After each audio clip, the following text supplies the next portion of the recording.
People were certainly ready for yet another box office disappointment for DC, but not even Warner Brothers could have possibly foreseen just how bad the opening weekend was for The Flash. Of course, it wasn't the only thing that flopped over the weekend. Elemental looks like it's going to be the newest Disney Pixar flop after the animated disasters they had last year. But when it comes to The Flash, it might get even more embarrassing this week, because after only a $55 million three-day opening, of course, they were relying on the holiday weekend for Juneteenth. That didn't do anything at the box office for them either. But now as we look forward to the second weekend, again, this movie, when it makes that little, it really has no hope of recovering, but it's not even like it's going to have a decent hold in any way, shape, or form. In fact, they're preparing again for a massive disaster. The Flash poised for massive drop amid disappointing box office run.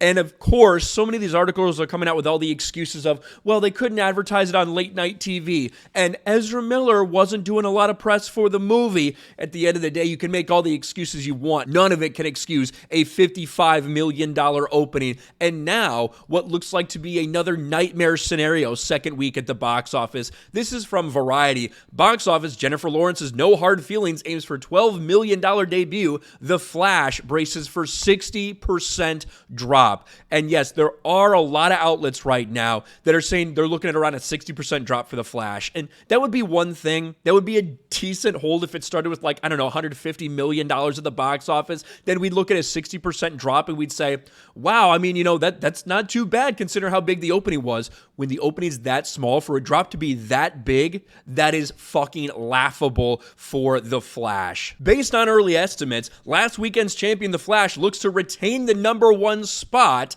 in its sophomore outing. The Ezra Miller-led standalone superhero movie is aiming to add 22 to 25 million, a decline of roughly 60% from the $55 million debut.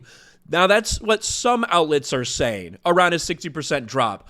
Others are predicting a little bit more than that. In fact, some are even predicting that The Flash might get beat out by something that was released a couple weeks ago. Across the Spider-Verse, in some of these projections, is actually beating The Flash. What would this be, like the third or fourth weekend for Across the Spider-Verse at this point? And look at this. Spider-Man Across the Spider-Verse, according to Box Office Pro, they're projecting $17.4 million, whereas The Flash, they have it $17.3 million.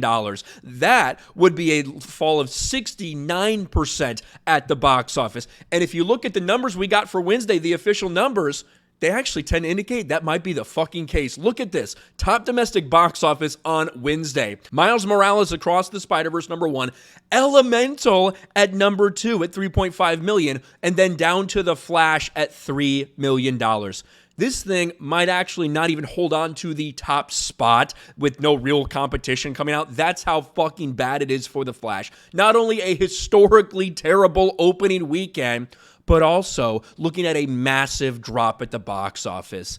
And there's really no other way to frame it other than a disaster for DC and for Warner Brothers. Now we have reports coming out that Warner Brothers is looking to sell off hundreds of millions of dollars worth of their own content to license out to other people because, to be quite frank, they can't afford a failure like The Flash. They're already billions and billions of dollars in debt, and I mean tens of billions. I think the estimate during the Warner Brothers Discovery merger was somewhere on like $46 to $48 billion in debt, something insane like that they've been trying to get a hold of. But when you continue to have flops and failures like this, all it does is hurt you. There weren't too many people out there that expected The Flash to do big things, that even expected it to break even, but certainly no one thought we might be looking at a $300 million loss for Warner Brothers. But based on the bad opening weekend and based on what looks to be a disastrous second weekend, we might be there. That might be the reality. Multiple hundreds of millions of dollars down the drain for Warner Brothers and for DC. Let me know your thoughts about all this in the comments section below. Smash a like button, subscribe to the channel, ring the bell for notifications, share this video out there, and I'll talk to you later.